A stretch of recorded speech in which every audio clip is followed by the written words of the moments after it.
यामिमाम्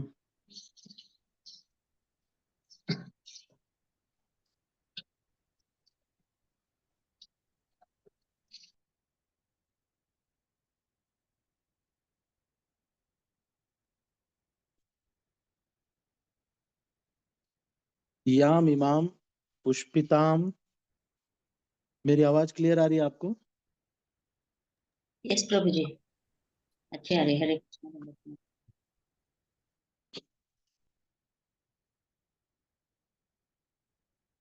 यामिमाम पुष्पिताम वाचम प्रवद्यंत। अच्छा, ये हो गया था श्लोक, तो 44वें श्लोक से हम करते हैं। श्रीमद् भगवद गीता दूसरा अध्याय, श्लोक संख्या 44। भोगैश्वर्य प्रसक्तानां तया अपहृत चेतसा व्यवसायात्मिका बुद्धिः समाधौ न विधीयते। जो लोग इंद्रिय भोग तथा भौतिक ऐश्वर्य के प्रति अत्यधिक आसक्त होने से ऐसी वस्तुओं से मोहग्रस्त हो जाते हैं, उनके मनों में भगवान के प्रति भक्ति का दृढ़ निश्चय नहीं होता। तात्पर्य: समाधि का अर्थ है स्थिर मन। वैदिक शब्दकोश निरुक्ति के अनुसार सम्यक आधीयते स्मिन्नात्मतत्व याथात्म्यम। जब मन आत्मा को समझने में स्थिर रहता है तो उसे समाधि कहते हैं।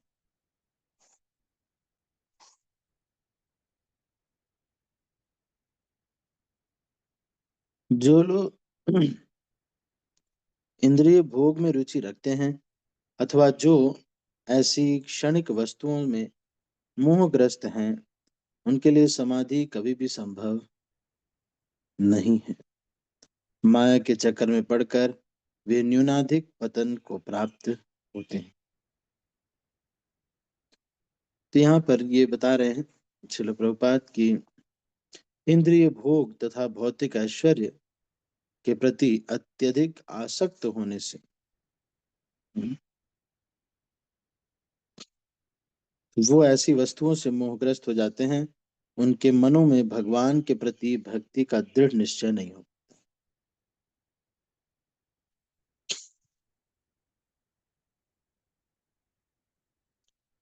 तो ये जो दृढ़ निश्चय है, ये एक व्यक्ति के मन में कब नहीं हो पाता है? जब वो इंद्रिय भोग और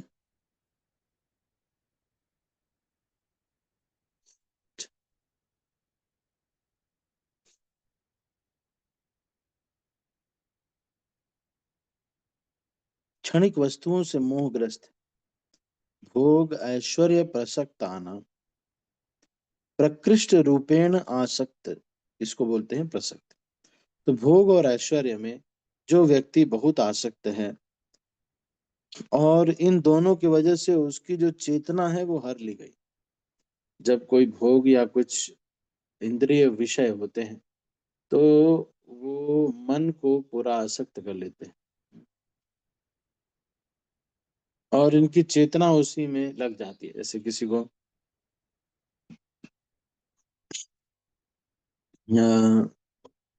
शेयर्स में बहुत अच्छा लगता है, शेयर्स में पैसे लगाना। तो जब वो शेयर में पैसे लगा देता है तो हमेशा मन वहीं पर अटका रहता है कि क्या शेयर बढ़ा कि घटा, क्या बेचूं, क्या खरीदूं, क्या करूं। तो शेयर्स में पैसे लगाने से फिर उसका मन तो जो है चंचल होता रहता है। तो भोग ऐश्वर्य प्रसक्ता नाम तया अपहृत चेतसा। तो इस भोग और ऐश्वर्य की आसक्ति, ऐश्वर्य का मतलब क्या है? भक्त हैं, साधु बन गए हैं कोई, या फिर गृहस्थ भी भक्त है, तो बहुत ऐश्वर्यशाली जीवन जी रहे, बहुत ज्यादा ही ऐश्वर्यशाली जीवन जी रहे हैं। तो बहुत ऐश्वर्यशाली जीवन जी रहे हैं तो आसक्ति जो है वो बहुत बढ़ी हुई है, इसका मतलब। और ये ऐश्वर्य जो है ये हमें शुद्ध भजन करने में बाधा बनता है। और जब ये ऐश्वर्य का भोग करते हैं तो बाद में इच्छा भी होती है ऐश्वर्य प्राप्त करने की। और और फिर ये ऐश्वर्य बढ़ता जाता है, ऐश्वर्य बढ़ता जाता है। हम्म। तो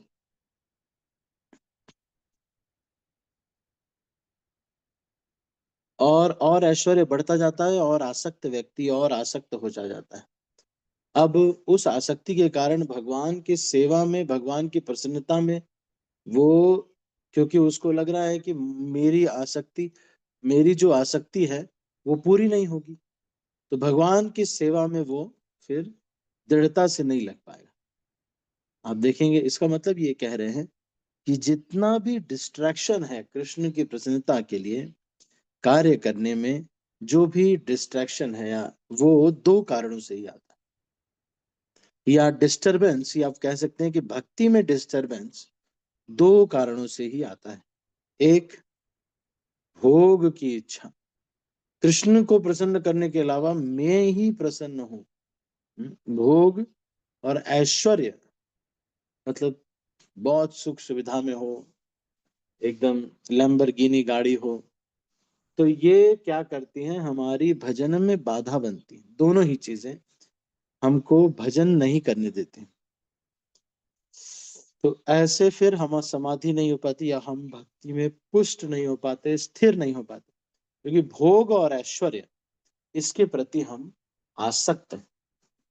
भोग ऐश्वर्य प्रसक्ताना तया अपहृत चेतसा।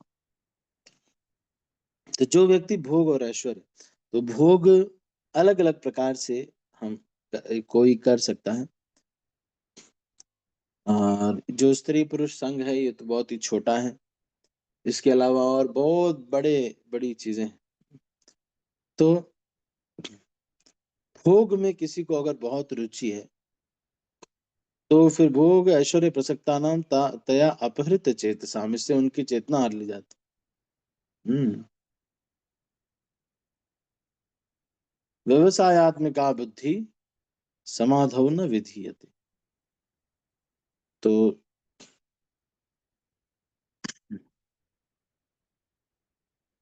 फिक्स डिसीजन लेने में फिक्स नहीं हो पा रहे हैं, क्योंकि दो चीजें हमको बहुत पसंद है। एक तो ये भोग और ऐश्वर्य, ऐश्वर्यशाली जीवन जीने में दिक्कत होगी अगर ये निर्णय लिया तो। या फिर भोग में आसक्त होने का मतलब यह है कि हम संसार की वस्तुओं का इस्तेमाल कृष्ण की सेवा के अलावा किसी और सेवा या अपनी सेवा के लिए करना।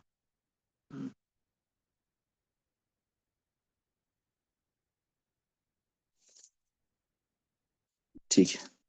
तो ये जो है, यहाँ पर इसके आगे हम पढ़ते हैं, अगला श्लोक है ना, भोग और ऐश्वर्य के बारे में उदाहरण के तौर पे। हम्म, आ, जब शास्त्रों में उदाहरण हम देखते हैं, लक्ष्मी देवी का उदाहरण आता है। लक्ष्मी देवी जब ऐश्वर्य की वजह से शरणागति नहीं, किसी को ये लीला पता है, ऐश्वर्य की वजह से पूरी तरह से शरणागति नहीं कर पाई लक्ष्मी देवी, बता सकते हैं आप? किसी को ये लीला पता है, लक्ष्मी देवी किस तरह से ऐश्वर्य की वजह से नहीं कर पाए?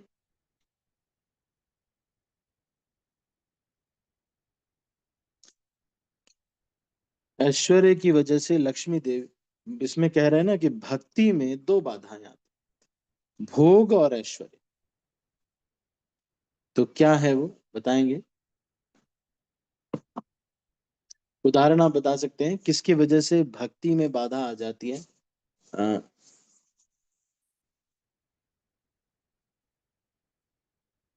भगवान की कृपा नहीं मिल पाती।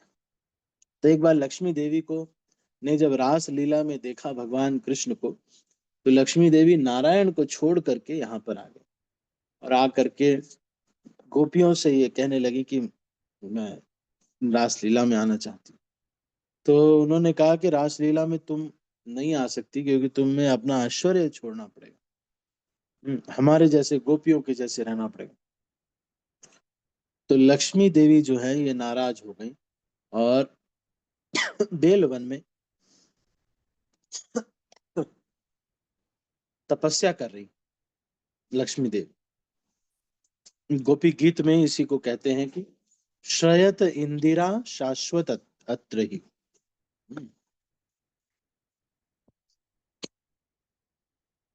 तो ये लक्ष्मी देवी के ऐश्वर्य की बात हो गई। और भोग के कारण कोई बता सकता है कि ये व्यक्ति भोग इच्छा इतनी थी, भोग इच्छा की वजह से सारा ज्ञान होने के बावजूद भी, सब कुछ होने के बावजूद भी भगवत प्राप्ति नहीं कर पाया, क्योंकि भोग इच्छा इतनी प्रबल थी। कौन बताएंगे? भोग इच्छा प्रबल होने के कारण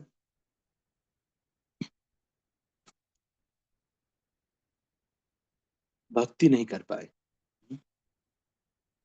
भरत महाराज। भरत महाराज। अच्छा, भोग इच्छा, भरत महाराज का तो थोड़ा सेल डाउन। वो क्या थे, क्या नाम था जो वैश्य के साथ थे? पहले भक्त थे, फिर वैश्य वैश्य को देखकर फिर उन्हीं का संग करने लग गई थी ना। हाँ, बिल्व मंगल ठाकुर। बिल्व मंगल ठाकुर भी और वो भी। हाँ, बिल्व मंगल ठाकुर भी थे और अजामिल भी। हाँ, जामिल। तो भोग की इच्छा की वजह से बाधा उत्पन्न हो जा रही। तो अब जब भी हमारे भक्ति के जीवन में एक फिक्स निर्णय हम नहीं ले पा रहे, या भजन में दृढ़ता, भजन में फिक्स नहीं हो पा रहे हैं, इसके दो कारण हैं। एक तो भोग और ऐश्वर्य। कोई ऐश्वर्य में बहुत, उनको लगता है कि ऐश्वर्य होना बहुत, है ना, उसमें आसक्त हो जाते हैं तो भी, और भोग में बहुत आसक्त हो जाते हैं तो भी। ये जो है दोनों ही क्या, भोग ऐश्वर्य प्रसक्तानम तया अपहृत चेतसा व्यवसायत्मिका बुद्धि समाधौ न विधीयते। तो उनका ये वन पॉइंट अटेंशन नहीं हो पाता जो भोग में रहता है। गुरु जी ने कुछ सेवा के लिए बोला, उसको भोग की इच्छा है, तो वो बोलेगा अरे गुरु जी की सेवा करते रहेंगे तो मिल जा रहे, गुरु जी तो जा रहे हैं, गुरु जी की सेवा करते रहेंगे तो हमारा जो है गुलाब जामुन मिस हो जाएगा, इसलिए इसलिए मैं पहले जाता हूँ गुलाब जामुन खा लेता हूँ, गुरु जी की सेवा बाद में करूंगा। हम्म। तो भोग की जब इच्छा किसी के मन में रहती है, मान लीजिए किसी को बोला गया कि भाई ये जो है हम्म, हम्म, प्रसादम डिस्ट्रीब्यूशन करना है ये। लेकिन उनके अंदर बहुत भोग की इच्छा है, तो वो क्या करेंगे, वो थोड़ा थोड़ा प्रसाद डिस्ट्रीब्यूट कर रहे हैं। क्यों? कि मेरे लिए बचना चाहिए। भोग की जर भोग जो है क्या होता है, फिर हमें बाधा पहुंचाता है। तो भोग और ऐश्वर्य प्रसक्ता नाम तया अपृत चेतसा। जो व्यक्ति बहुत आसक्त है भोग ऐश्वर्य में, तो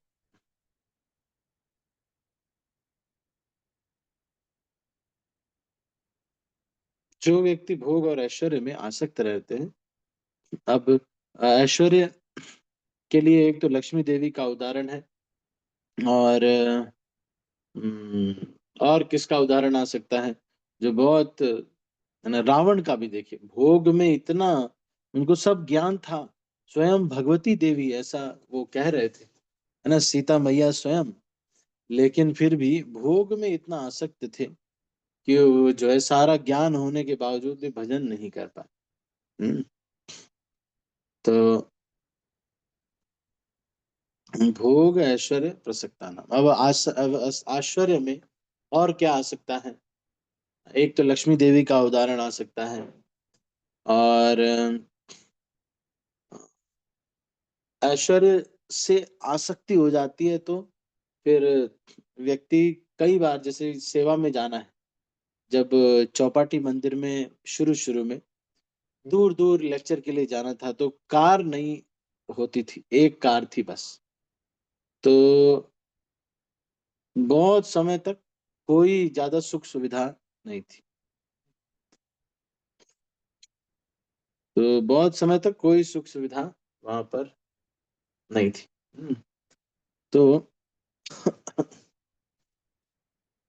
चौपाटी में क्या हुआ कि भक्तों लोग जो है, जो लोग तो सुख सुविधा की वजह से वो प्रचार ही नहीं कर रहे, लेकिन जो बाकी भक्त हैं, जो वरिष्ठ ब्रह्मचारी अभी आजकल हैं, वो लोग अ, जो ट्रेन होती है, ट्रेन में सफर करके जाते थे प्रचार करने के लिए अलग अलग एरिया में।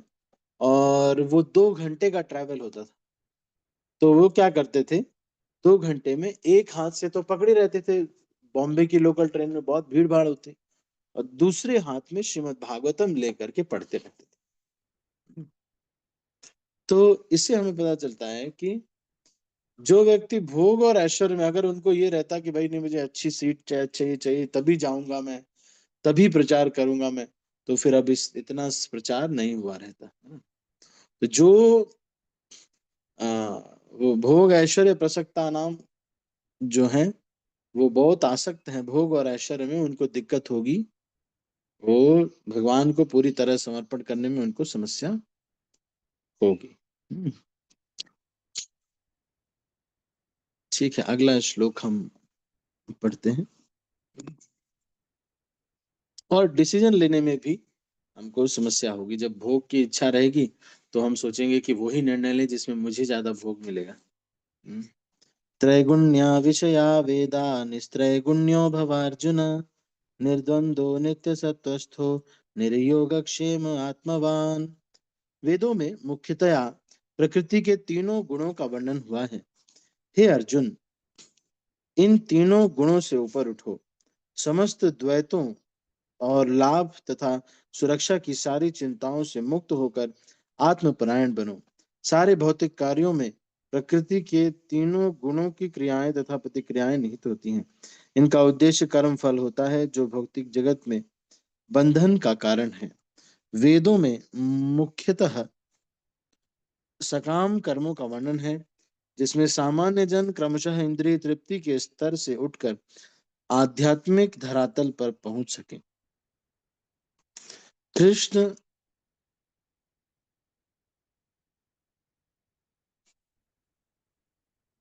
अपने शिष्य तथा मित्र के रूप में अर्जुन को सलाह देते हैं कि वह वेदांत दर्शन के आध्यात्मिक पद तक ऊपर उठे, जिसका प्रारंभ ब्रह्म जिज्ञासा अथवा परम आध्यात्मिकता के पर प्रश्नों से होता है।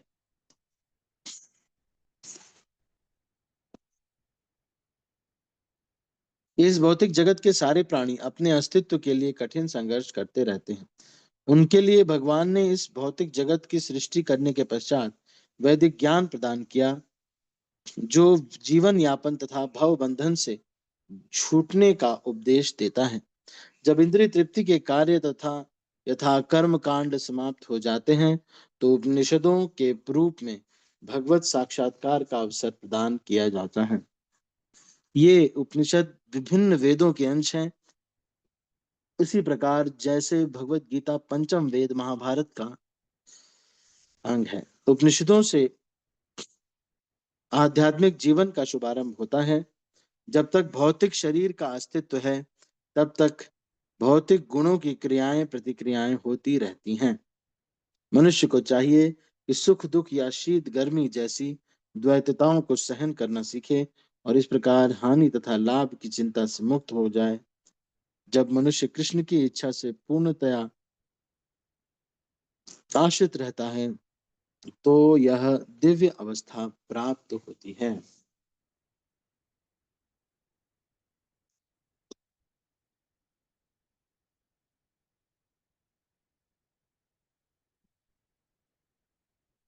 तो यहाँ पर ये कह रहे हैं कि जो वेद हैं, कई बार लोगों को ये फिक्स फिक्स हो जाता है कि वेदों वेदों से बताइए, आप लोग ये गीता पकड़ पढ़ते रहते हैं, वेदों से बताइए। तो वेद क्या है? वेद भी भगवान के ही बारे में बताते हैं। वेदे रामायणे चैव पुराणे महाभारते तथा आद्यौ अन्ते च मध्ये च हरिः सर्वत्र गीयते। भगवान हरि ही उसमें भी बताए गए हैं, पर उसमें क्योंकि शब्द ऐसे बताए गए हैं, ऐसे यूज किए गए हैं, तो इसलिए लोगों को लगता है कि ये कुछ और। जैसे ये आता है ना, सहस्रशीर्षा पुरुषा सहस्राक्ष सहस्रपात्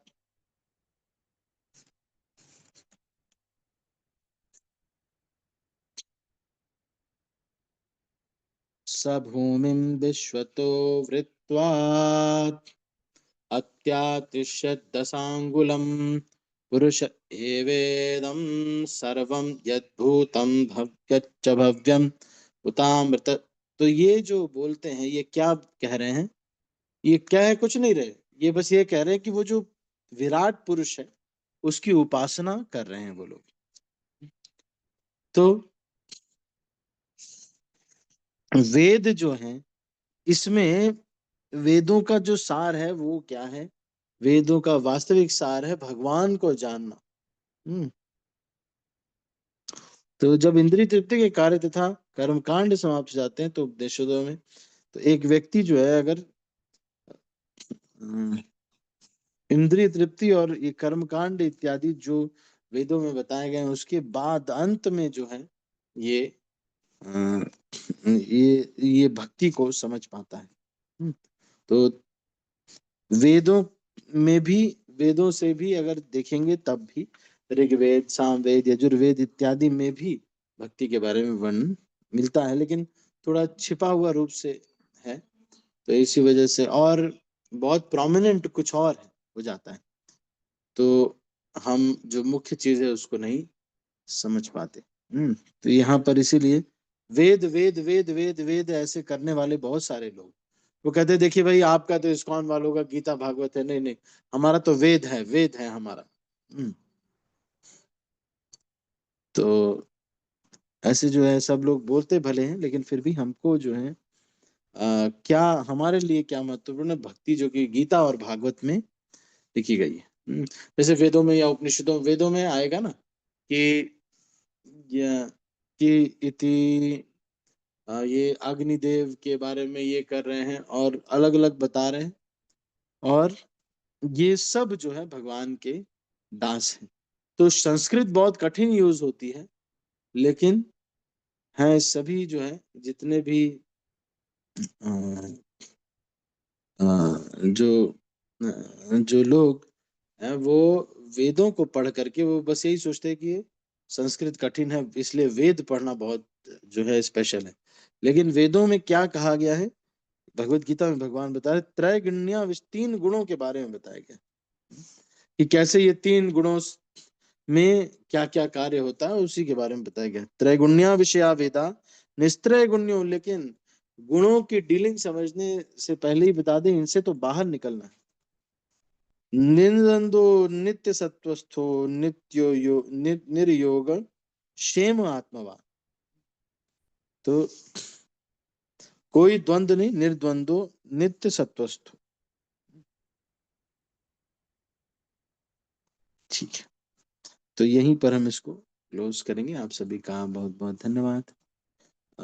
एक प्रश्न आया था पर अभी हम नहीं ले रहे हैं उसको, थोड़ा सा मुझे देखना पड़ेगा, तो हम इसको अभी यहीं क्लोज करेंगे। किसी के मन में कोई प्रश्न है तो आप पूछ सकते हैं, एनी क्वेश्चंस और कमेंट्स।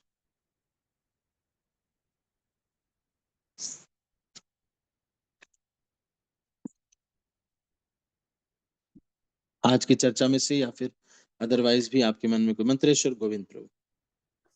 हरे कृष्णा प्रभु जी, दंडवत प्रणाम। दंडवत प्रणाम।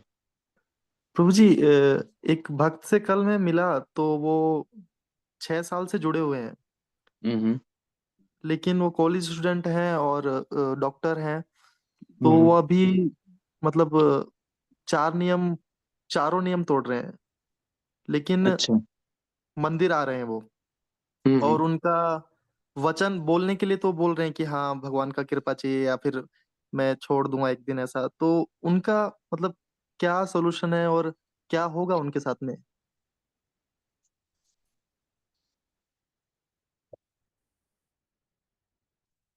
तो वो आपको मिल गए, मंदिर में आने लगे, बस उनको क्या अभी अच्छा लगता है वो भक्ति वाला कोई ऐसा चीज जो उनको बहुत अच्छा लगता है उनको दीजिए।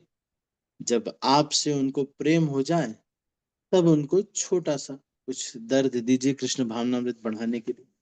धीरे धीरे आपसे और प्रेम बढ़ता जाए और प्रेम बढ़ता जाए, तो बस अगर आपसे प्रेम बढ़ गया तो फिर वो कृष्ण भावनामृत में फिर से आ जाएंगे।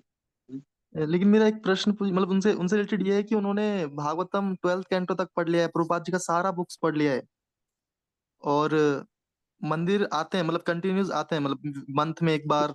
और अभी वो मायापुर यात्रा करके आए, लेकिन यात्रा करने के बाद उन्होंने फिर से मतलब वही चीज अपना किया। तो हम्म, चलो, तो उनके कोई भक्त के गाइडेंस में उनको, अगर अभी तो वो कुछ भी नहीं करेंगे, अभी तो आप बस इतना ही कीजिए कि उनको प्रसाद इत्यादि दीजिए, और यस। जब भी वो आए तो बीच बीच में उनको कभी कुछ छोटा मोटा कुछ दे सकते हैं या कुछ ऐसा, तो जस्ट वो आपकी बात मानने लगे थोड़ा। फिर उसके बाद उनको धीरे धीरे फिर छोटी छोटी कुछ चीजें बोल सकते हैं।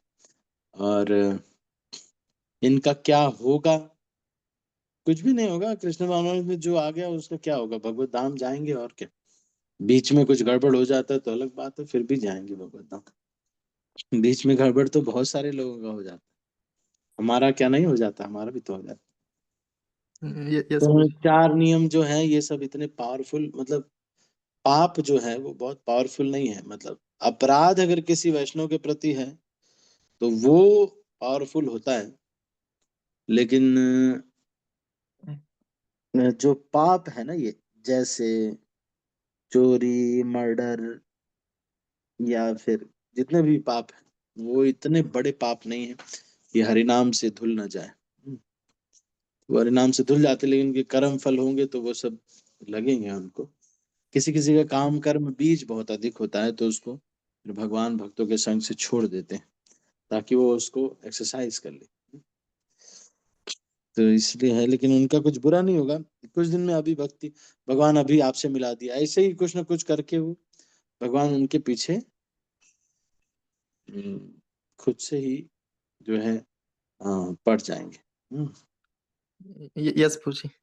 तो इसीलिए, और आपसे थोड़ा प्रेम हो जाएगा तो आप कभी कभी उनको कुछ छोटा मोटा कुछ, एक्चुअली सेवा से व्यक्ति प्रसन्न होता है। आपकी क्षमता जितनी हो, अभी इतनी सैलरी नहीं है कि आप बहुत बड़े बड़े चीजें गिफ्ट कर सकें, और ऐसे ही कुछ छोटा मोटा आपके लिए मैंने ये महाप्रसाद रखा था, ये राधा रानी का गार्लैंड रखा हुआ था।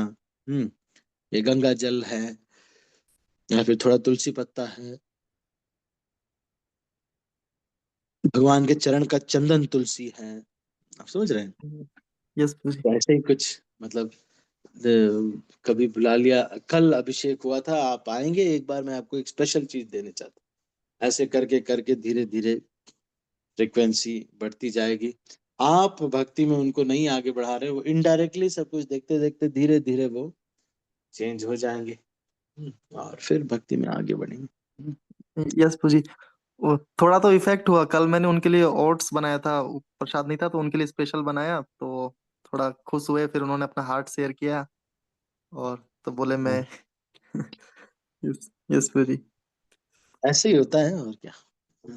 धीरे धीरे अब आपसे वो करके वो धीरे धीरे सही हो जाएंगे। ठीक है। यस पूजी।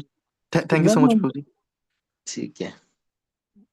जब प्रीचिंग हम करते हैं तो most important thing is not lecture, is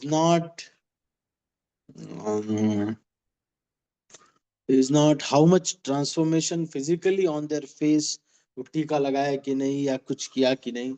ये सबसे ज्यादा महत्वपूर्ण ये है कि एक भक्त हैं जिनकी बात मान रहे हैं ना। तो कई बार हो सकता है नियम टूट जाएंगे, सब कुछ हो जाएंगे, लेकिन फिर भी जो है भगवान की सेवा में तो अ,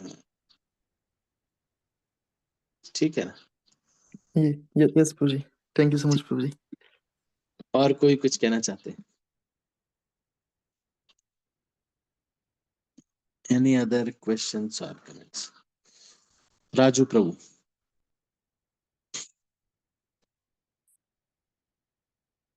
राजू प्रभु जी। हरे कृष्णा प्रभु, दंडवत प्रणाम। हाँ प्रभु जी, प्रभु जी मैंने कॉल किया था प्रभु जी को, वो उठाए नहीं। अभी कल से ट्राई करता हूँ प्रभु जी और थोड़ा। हाँ, ठीक है। मैंने कहा था प्रभु जी की वो मेरे मेरे लिए सेवा है, तो मैं आपको थोड़ा ये कर रहा हूँ, तो बुरा मत मानना, ऐसा बोला था उनको। अच्छा। तो उन्होंने कहा था मैं ज्वाइन हो जाऊंगा, बोले बोले थे, मगर अभी उठे नहीं वो। शायद कोई बात नहीं। चलो कोई। तो शुरुआत में मेरे को ऐसा हुआ था प्रभु जी, जैसे भक्त अभी अभी प्रभु जी बता रहे थे ना, भक्त जब मिलते हैं तो ऐसा लगता है कि अलग ही दुनिया में चले गए हम। तो मुझे भी ऐसा हुआ था प्रभु जी शुरुआत में। तो अरे कहाँ से लोग हैं इतने दिव्य, इतना तिलक पिलक लगाना, एकदम मतलब एकदम ऐसा लगा कि ऐसा मतलब उनसे मिलके फिर मैं रोता था बहुत बाद में, उनका याद करके के। तो चरणामृत दिया था मुझे भी ऐसे ही पहले जब मैं आया था, तो हम्म। चरणामृत पी करके मुझे भी बहुत रोना आता था प्रभु जी जब इनको सब हम्म। देख करके। हरे कृष्णा प्रिय प्रणाम। हरे कृष्णा धन्यवाद।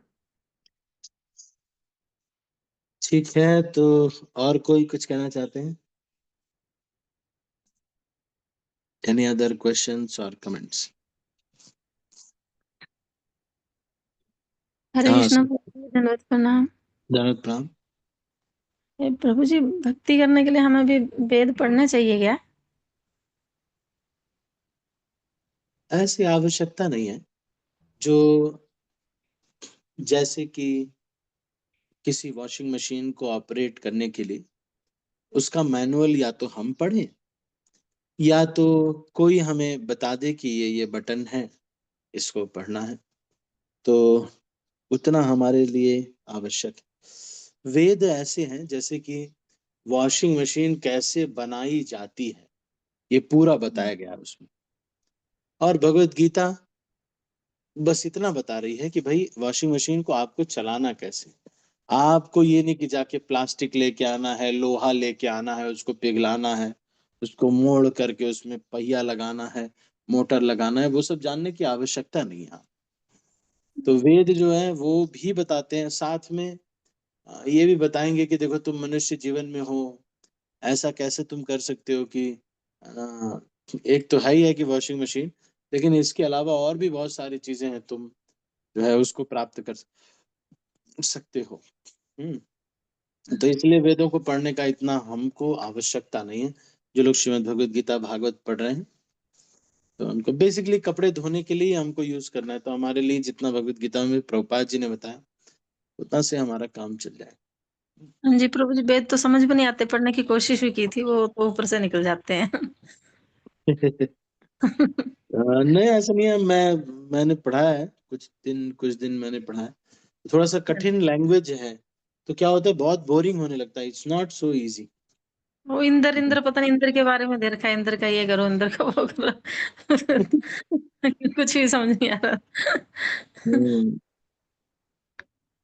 चलो ठीक है, ठीक है, थैंक यू। ठीक है। हरे ठीक है, कृष्ण। Thank you. और कोई कुछ कहना चाहते हैं? Any other questions?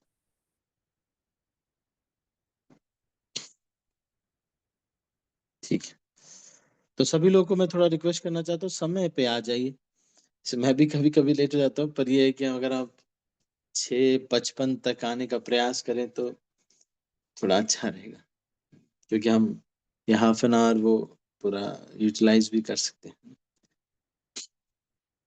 ठीक है, हम इसको अभी यहीं पर समाप्त करते हैं। आप सभी भक्तों का बहुत बहुत धन्यवाद। मैं सब भक्तों को अनम्यूट कर रहा हूँ और इस मीटिंग को